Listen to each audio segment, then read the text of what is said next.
حضرت علی نے اپنی خلافت میں دیکھا ہے اس حوالے سے. یعنی مصنف ابن ابی شیبہ میں آپ کے مخالفین کی لاشیں بھی ہیں، ان پہ بھی حضرت علی گریہ کر رہے ہیں،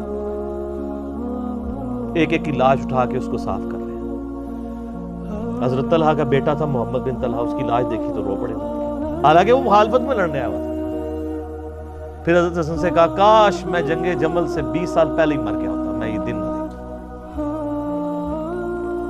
ایک ایسا شخص جس نے 8 سال کی عمر میں اسلام قبول کیا، جس نے اسلام کو زیرو سے 3 براعظموں میں پھیلتے ہوئے دیکھا، اور اب اس کو بڑھاپے میں یہ دن دیکھنے پڑ رہے ہیں کہ اس کے سامنے اسلام کا شرازہ بکھر رہا ہے، کہ مسلمانوں سے لڑ رہے ہیں.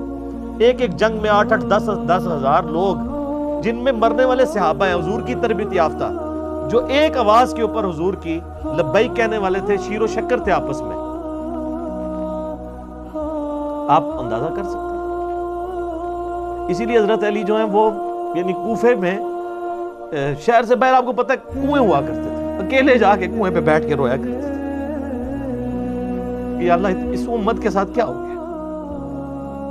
کوشش کرتے رہے، اینڈ رزلٹ یہ ہے کہ وہ خلافت کا نظام. اسی لیے مصنف ابن ابی شیبہ میں آتا ہے کہ آپ نے فجر اور عشاء کی نمازوں میں قنوت نازلہ پڑھی، اللہم علیک بمعاویہ و اشیائہ، اے اللہ معاویہ اور اس کے شیعہ کو برباد کر، علی اور اس کے عمرو بن عاص اور اس کے شیعہ کو، ابا سلمی اور اس کے شیعہ کو، قیس اور اس کے شیعہ کو برباد کر.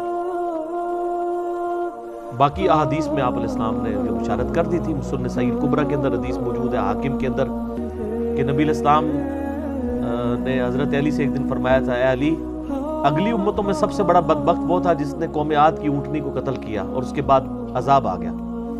میری امت کا سب سے بڑا بدبخت وہ ہوگا جو تیرے سر کے خون سے تیری داڑھی کو رنگ دے.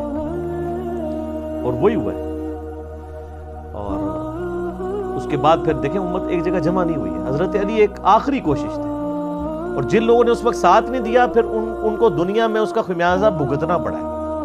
عبداللہ بن عمر نے بیعت نہیں نہ کی تو صحیح بخاری اٹھا کے دیکھیں، عبداللہ بن عمر کو آل امیہ نے قتل کروایا، حجاج بن یوسف نے زہر آلود نیزہ مروا دی. اور حاکم کے اندر مجموع الزوائد کے اندر موجود ہے، حضرت عبداللہ بن عمر آخری عمر میں کہا کرتے تھے کاش میں اس وقت علی کا ساتھ دیتا اور یہ خلافت کا نظام تو بچ جاتا. کیونکہ کئی لوگ بیچ میں نیوٹرل ہو گئے تھے جو پھر ساتھ نہیں دیا، تو اس کی وجہ سے پھر حضرت علی کے چونکہ اب پاس اتنی مین پاور نہیں تھی کہ اس سسٹم کو سنبھال سکتے، بال پھر وہ شہید ہو گئے اور پھر معاملات آگے. خیر بات کہاں سے کہاں نکل گئی، کیونکہ یہ اس کے ساتھ غل کا لفظ تھا، تو یہ غل کے لفظ کو ایڈریس کرنا ضروری تھا. تو آج ہم جب جنگ جمل صفین نہروان کو ڈسکس کرتے ہیں تو یہ کوئی غل والی بات نہیں ہے، یہ وہ چیزیں ہیں جو ایک ریالٹی ہیں. اور وہ اگر یہ غل والی بات ہے تو نبی علیہ السلام کے دل میں بھی نعوذ باللہ غل تھا، مولا علی کے دل میں بھی غل تھا، ایسا نہیں تھا.